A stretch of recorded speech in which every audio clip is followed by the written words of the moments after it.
to people in general regarding their relationships as they come into the kingdom. We'll talk about that in the next lesson at the end of chapter 7.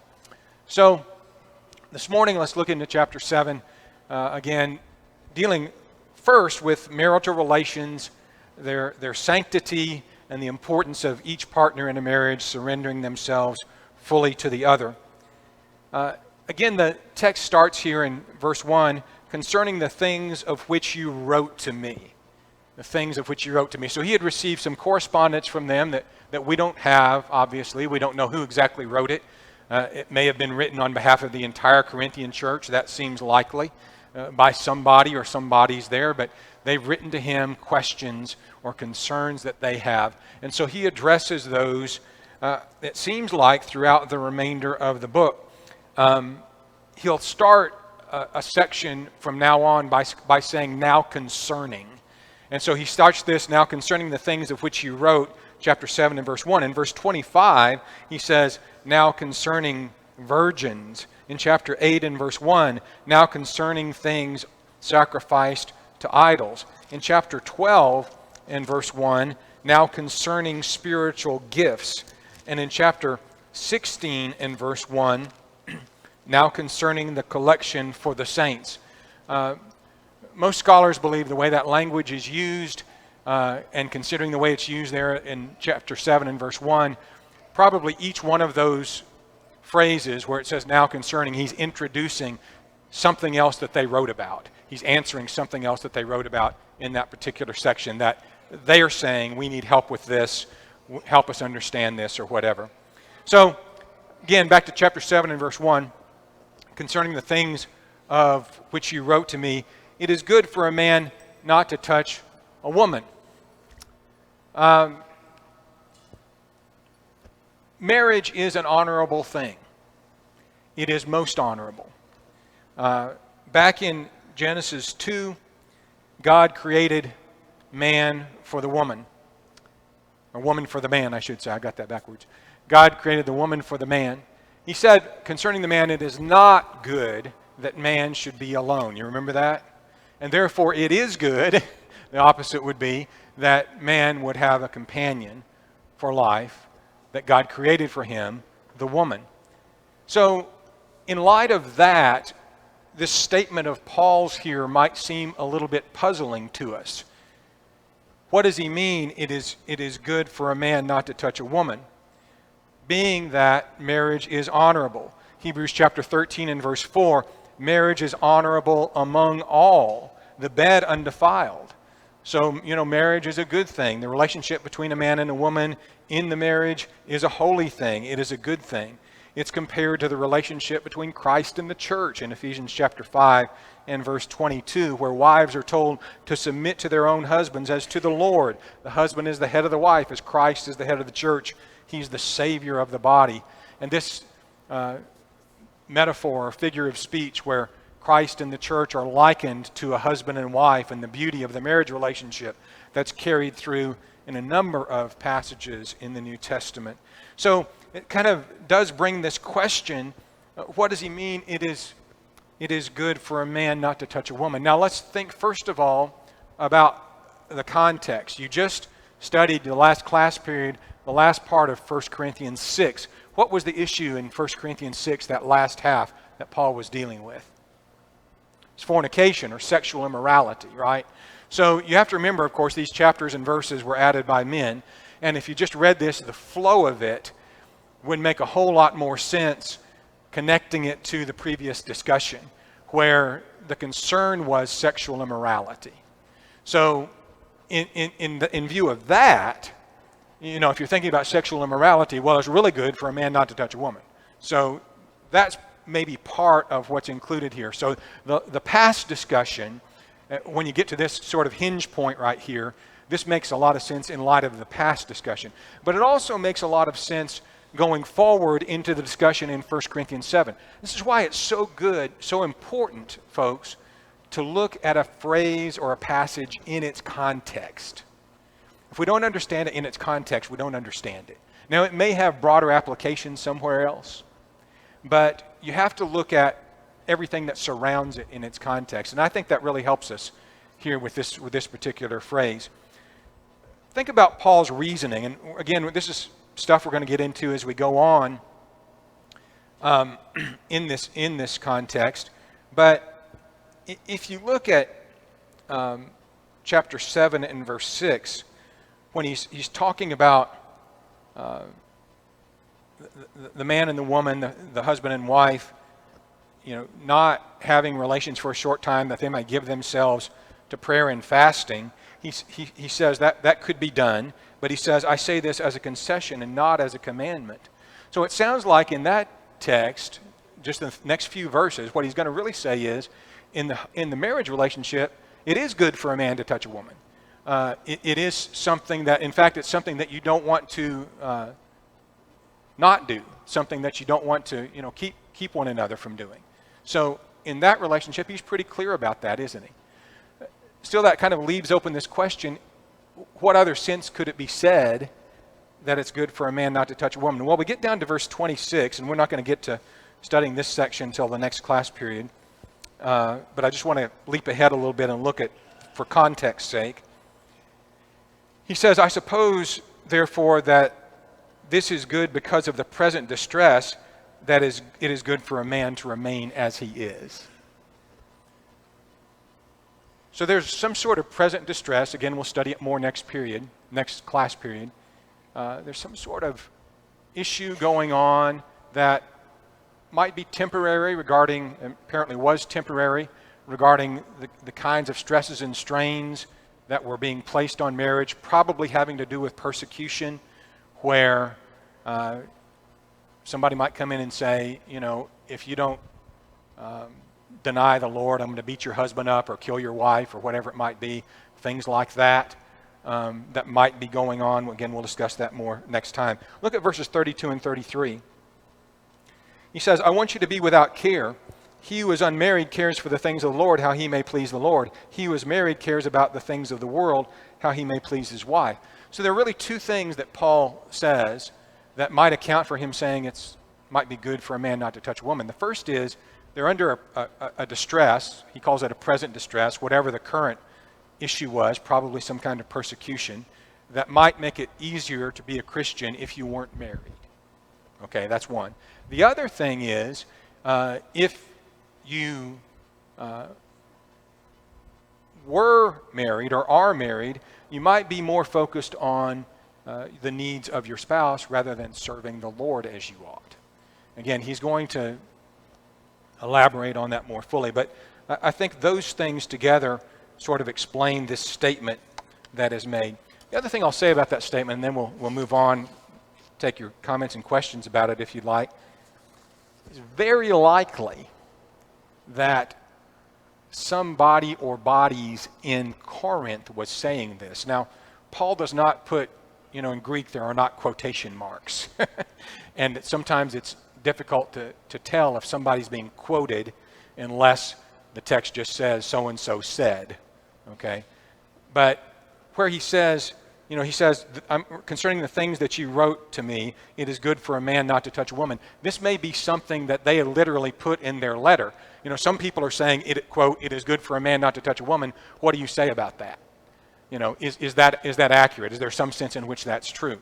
So Paul is saying, well, yeah, there could be some sense in which that's true. But when it comes to the marriage relationship, it's not true. Okay, so that's kind of where he goes with it as we get on into the next few verses. So anybody else have a question or thought there as I kind of rambled around and tried to look at various aspects of that? All right, I must be doing better than I think I am. Look at verse 2 with me. And he says, nevertheless, so he's sort of responding to himself or to the person that wrote in the letter, good for a man not to touch a woman. Nevertheless, because of sexual immorality, let each man have his own wife, and let each woman have her own husband. Let the husband render to his wife the affection due her, likewise also the wife to her husband. For the wife does not have authority over her own body, but the husband does. Likewise, the husband does not have authority over his own body, but the wife does. Do not deprive one another except with consent for a time, that you may give yourselves to fasting and prayer and come together again, so that Satan does not tempt you because of your lack of self-control. But this I say as a concession and not as a commandment. For I wish that all men were even as I am, as I myself. But each one has his own gift from God, one this manner and another in that. So husbands and wives are to mutually surrender themselves. He says because of sexual immorality or fornication. Obviously, marriage is a defense against sexual immorality. If a human being has a holy outlet for their desire for the opposite sex, that's obviously much preferable to an unholy one. And here God has provided that in the context of marriage. And so that's why it is important for people to have their own husbands and wives, again, as a defense against sexual immorality. I think we all understand that principle. And because of that principle, then, in a marriage, husbands and wives have a responsibility to surrender themselves physically to one another. In fact, to regard the other person as having the control, the authority over their body, rather than themselves. And in this case, it's a mutual surrender of one another in order to have the needs of your partner met so that they're not tempted outside of the marriage relationship into something that would not be pleasing to God, as Paul has talked about at the end of chapter 6. So all of this then, again, goes together. Here's God, the God-given defense, or one of them, against sexual immorality, the union of the man and woman in marriage. And throughout Scripture, as we've already noted, Hebrews chapter 13 and other places, this is regarded as a holy thing, a beautiful thing, but also a thing that God has designed to meet the needs of the man and the woman. Depriving one another in this relationship is just forbidden. You're just not to do that. And, you know, with the way that the world today looks at the relationship, the physical relationship between men and women, and the way that that's been perverted and misused in so many different ways in our culture and our society, Christians need to be very careful not to bring that kind of stuff into a marriage. But the sexual relationship is not, something that you use for blackmail. It's not something that you use to get your way. It's that kind of thing needs to be kept out of it altogether. You don't have authority over yourself. Your partner does. And you're not to deprive. That's a command. Do not deprive one another, except with consent for a time. So if you agree, we need to spend some time fasting or praying, or there's something going on here that needs a spiritual focus for a period of time, then that's fine if both the husband and wife consent to that or agree to that, that you would abstain for a period of time. But apparently not for a long period of time. Give yourself to fasting and prayer, but come back together again. And again, the purpose for coming back together is so that Satan does not tempt you because of your lack of self-control. Again, I think we're all understanding what the apostle is telling us here. Now, what's kind of fascinating to me is that even this, Paul will say in the next verse, is not given by way of commandment. In other words, he says the rule is just don't deprive each other for any reason, that you have control over. I recognize, if you're in a coma in a hospital bed, you can't, you're not going to be able to be with your spouse. But and we understand that sort of thing. But he said don't deprive your partner basically for any reason that you have control of, except for this one thing, if you both agree to it. But even that, he says, I'm not saying you have to even do that. If you don't want to, if you just don't think it would be good for you because you'll experience temptation or you'll have problems, if you don't think it would be good for you to, devote a period of abstinence so that you could pray and fast, if that's not good, you don't have to do that. So he says, the way he puts it is, I say this as a concession and not as a commandment. So here's a reason that God would permit you not to have relations with your spouse, but even that reason is he's not saying you have to do that. He's just saying it's a concession. You may, if you both agree, in other words.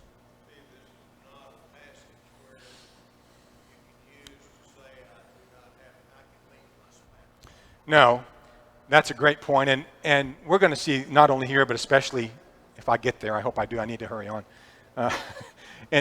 When we get a few verses on, this particular section has been truly abused by Christians who just want to separate from their spouses for no good reasons. And I think we're going to notice some things about that momentarily. Yes, go ahead, Paul.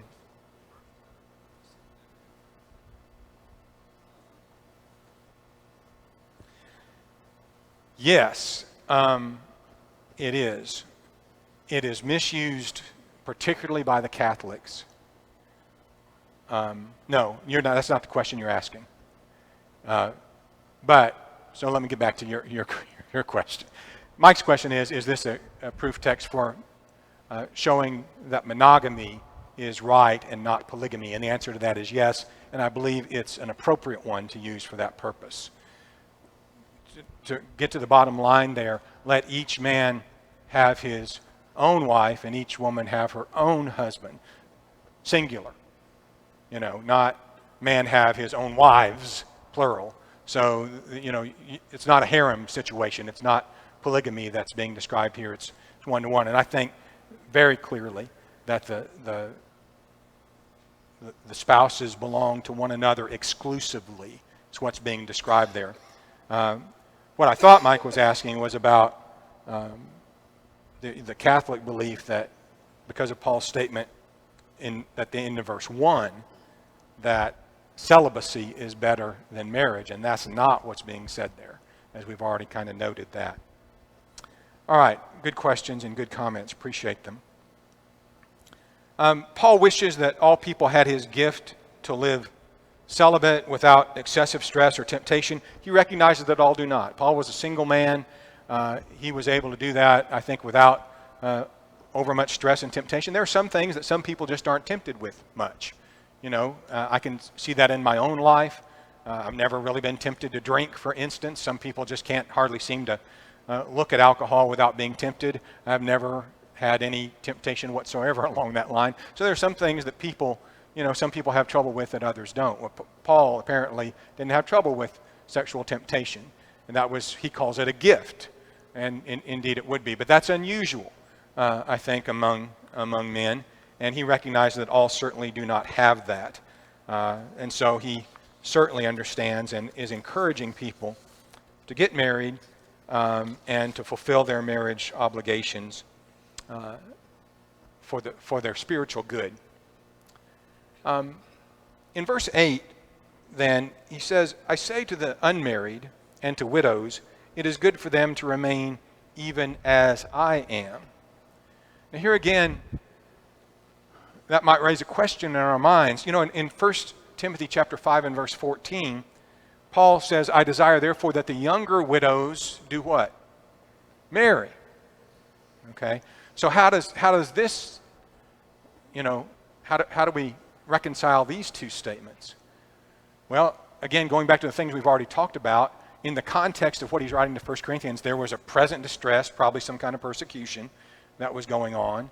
The very verses that we looked at a minute ago, verse 26, verses 32 and 33, sort of explain this in this context. He's not saying, widows and unmarried don't get married.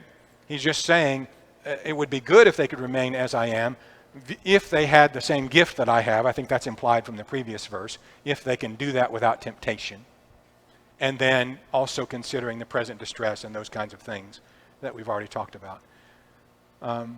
Younger widows, the general rule would be still 1 Timothy 5:14, need to remarry. It says, bear children, manage the house, give no opportunity to the adversary to speak reproachfully.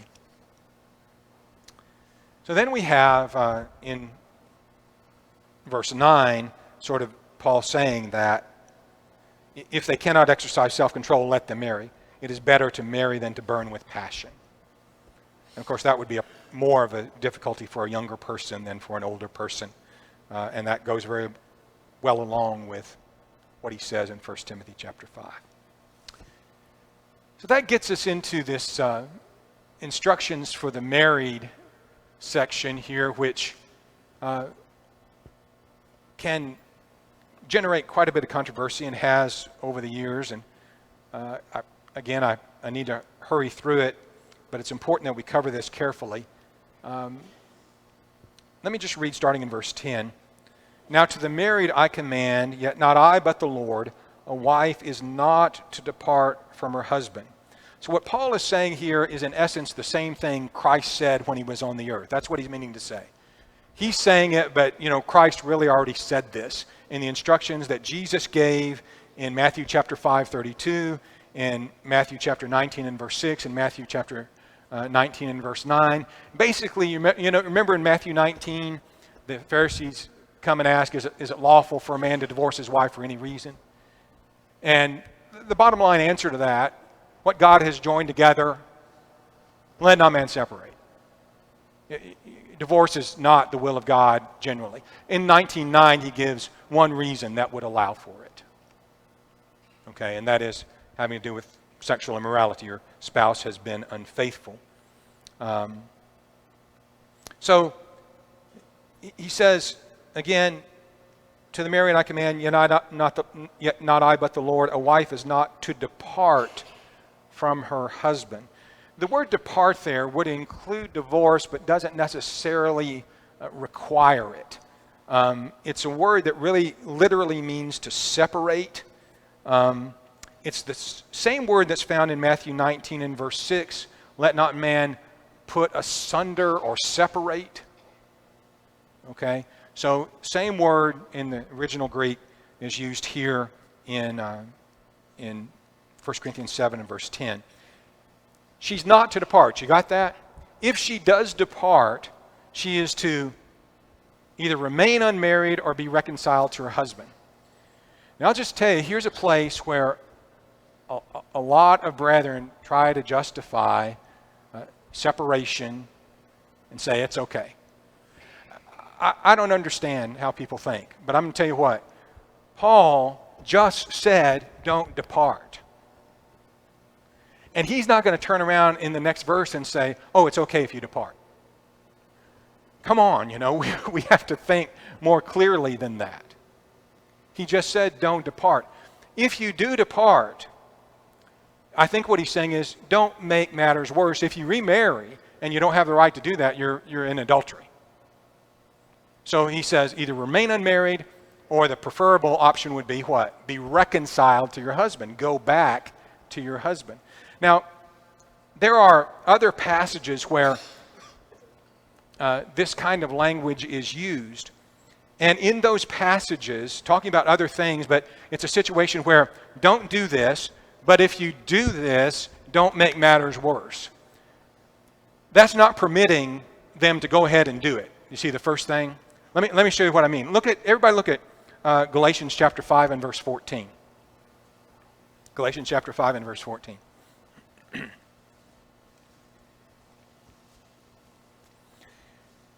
All the law is fulfilled in one word, even this, you shall love your neighbor as yourself. Okay, so that's what we're supposed to be doing. Love your neighbor as yourself. But if you bite and devour one another, well, if we bite and devour one another, we're not loving our neighbor as ourself, are we? So we violated that command. But he says, if you bite and devour one another, beware lest you be consumed by one another. So, you decide you're not going to love your neighbor. You're biting and devouring one another. It's okay as long as you don't consume each other, right? You can go ahead and do that. Is that what he's saying? Nobody believes that. He's just told them not to do it. He just said, and then so you violate that law, so it's go ahead, and as long as you don't violate the next one, you're okay. That's not the way that language is used. And even maybe more clearly, if you look at James chapter 3, verses 13 and 14. James chapter 3, verse 13. Who is wise and understanding among you? Let him show by good conduct that his works are done in meekness of wisdom. So you need to be meek. You need to show that your works are done in meekness of wisdom by your conduct. But if you have bitter envy and self-seeking in your hearts, so you violated that first command, you're not meek, you're self-seeking, just do not boast and lie against the truth. So after you violate that first command, you're okay. You're really okay there, just as long as you don't go do this next thing. Again, applying the same logic back into 1 Corinthians 7, Paul's saying, he says it repeatedly actually, do not depart, do not depart, do not depart in this context. And then to turn around and say, but it's really okay if you depart, and that's not a sin, is really doing an injustice to this context overall. So, to the thing that the Lord said, basically the rule that he laid down in the Gospels is don't depart. Don't put your marriage asunder. Don't separate. But, verse 11, back in 1 Corinthians chapter 7, even if she does depart, let her remain unmarried or be reconciled to her husband. Husband is not to divorce his wife. But he says, to the rest I say, not the Lord. Now, who are the rest? Well, the rest apparently are those who are believers who are married to unbelievers. See, only believers would be under or feel like that they're under the authority of Christ and be supposed to follow what Christ said to do. But if you have a believer who's married to an unbeliever, well, the unbeliever is not going to do what Christ said to do. We understand that. He should, but he's not, doesn't feel like he's under the authority of Christ. So here you've got a different situation, and Christ really wasn't addressing two non-disciples or two non-believers in Matthew chapter 19. That is assuming, what he assumes in Matthew 19 is that both would be amenable to doing what he said to do.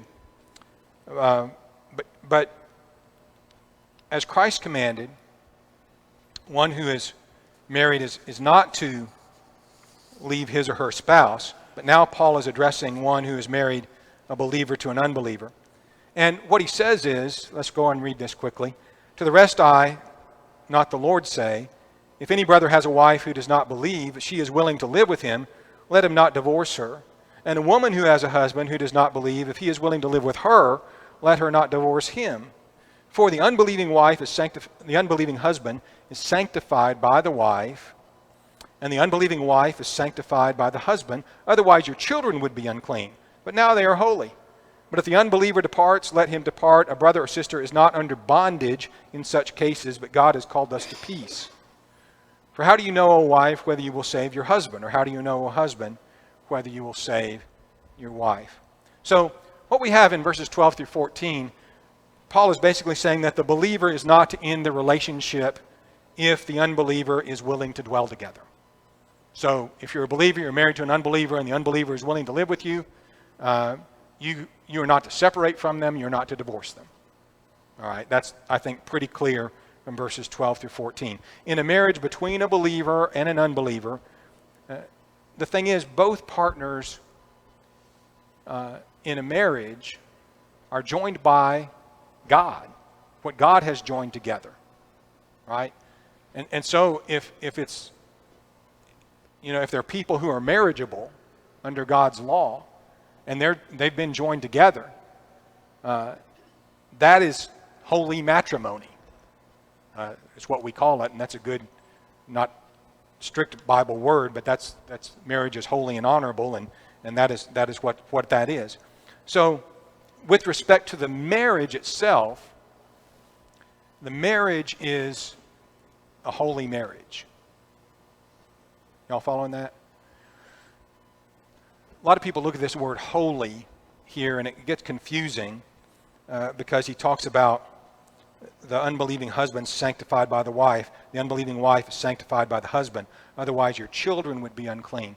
And if you're thinking sanctification in the terms of cleansing from sin, being saved, no, you're not saved just because you marry a Christian or are married to a Christian. That's not what he's saying. What he's talking about with respect to the marriage. You have to look at the context. With respect to the marriage covenant, you're good. It's a holy marriage, and you are holy in that marriage. Even though you may not be a Christian and holy in the sense of saved and purified by the blood of Christ, in this marriage relationship, that's holy. That's what he's talking about. And so the children that you have in such a relationship are, if your marriage wasn't holy, then the children would be unholy. We would say illegitimate. They would not be proper children of, one of the parents. But nobody looks at it that way. God doesn't look at it that way. A Christian's married to a non-Christian, those children are legitimate in that marriage, I believe is what he's saying. A lot of different viewpoints of this, I think, and as I said, controversies about it. But hopefully y'all are kind of following what I'm saying there. Y'all have a question or thought about it you'd like to add to what I've said? Anybody? Okay. Let's move on and look at this. Yeah, Lindsay, sorry. That's what I'm going to. So, next verse. She's asking, what is the bondage? If the unbeliever departs, let him depart. A brother or sister is not under bondage in such cases. God has called us to peace. So, the believer is left by the unbeliever. Suppose that occurs. If the unbeliever leaves, the believer is not under bondage. And I believe the bondage there is the bondage to fulfill their spousal duties. He's talked already in this context about spousal duties, like surrendering your body to your partner, earlier in the chapter. Well, if your unbelieving spouse leaves, you don't have to follow them all the way across the country to fulfill your obligation as a wife or a husband. The word bondage there, and this is an important thing to note, bondage in this verse is the obligation of duty. It is not the same concept as the marriage bond. Two different words in the Greek language, entirely two different concepts. The idea of bondage is that of service that you offer. That's the meaning of the word. You're bound to offer this service, okay? So you could think of a slave. Actually, the same word is used for slavery. So you're bound as a sense of duty to do something, okay? Later on in this chapter, in chapter 7 and verse 27, are you bound to a wife? That's an entirely different word. That's the word that's used like over in Matthew, where two become one. You're joined together. It has to do with the idea of, you take two sticks and you tie them together in one. So the concept of the marriage bond, two becoming one, is found in this text, but it's in chapter 7, later on there in verse 27. So again, the bondage in 15, that the believer is not under bondage. They don't have to do what a spouse is supposed to do anymore. They're not obligated to that service, is, I believe, certainly what Paul is saying. And he doesn't want the believer to have to fret about all of that. Well, my husband has left me or my wife has left me because they don't want to live with a believer, and now am I supposed to be still, I've got obligations. They're still my wife. They're still my husband. Do I have to, go clean their house for them or whatever? And Paul's answer is no, you don't have to do that spousal service anymore. You don't have to do that. And don't worry about it. And he says God has called us to peace. Just be at peace with it. It's okay. It's okay. God has called us to peace. You don't have to do all that. So he gets to this point in verse 16. What he's encouraging the believers to do is, if it's possible, to stay married to that unbeliever. If they'll stay with you, you stay with them. And the main reason that he's going to give for that is found elsewhere in Scripture as well, and that is, how many times have we seen, this thing where a believer is married to an unbeliever, and of course the unbeliever can influence the believer. We've seen that a good bit as well. But many times we've seen the believer, the believing spouse, bring the unbeliever to Christ. If they'll stay strong, if they'll live the kind of life that God wants them to live, they can bring that. It's happened in my family. My grandmother brought my grandfather to Christ in that way. You've seen it probably in many of your families, where a believer is married to an unbeliever, and it winds up that the unbeliever becomes a Christian.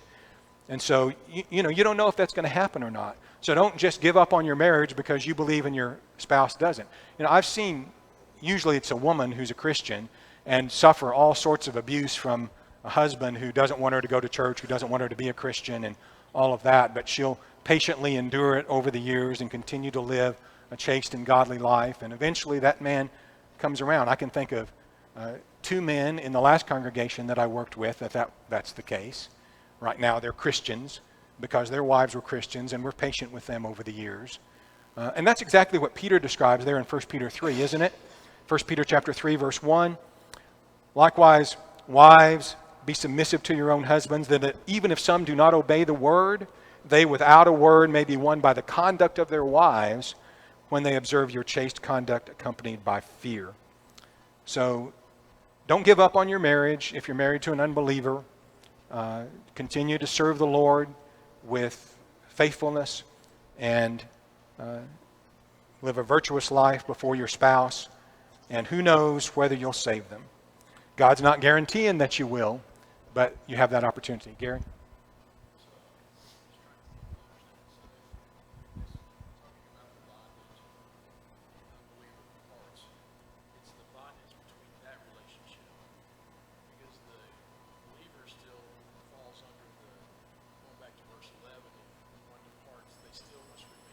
Mm-hmm. And as long as they fulfill that obligation, they can live in peace. Right. And then I think if you go to the next one, even if they do that, they have an opportunity to bring that spouse that left them back, not only by remaining with them, but doing what God instructs them to do. Even if they depart, there's a possibility that with time, when they look at their example, that person that departed may be converted because of their example. Whereas, I think that may be implied. I'm not sure that that's the case, but I do understand what you're saying. I think what Gary's saying is, even if the unbeliever departs, if that believer continues to remain unmarried, as the earlier instruction was, to live that godly life, that unbeliever may eventually kind of come back around and say, wow, my spouse is still holding on to this. My life has been terrible since I left, and maybe we do need to be reconciled, and maybe I do need to consider becoming a Christian. That kind of thing could happen. It means that. I'm saying It could. Yeah, it could fall under that. I agree with that. That's a possibility. Good thought. Good thought. All right. Well, it's not the easiest passage in the world, and a lot of folks have been, I think, confused about it, but hopefully that'll help us with a basic understanding of it. We're going to go on to even more difficult ground, I think, in the next lesson, and the end of chapter 7, the rest of chapter 7. So encourage you to read and study that for next time. Thanks for your help this morning.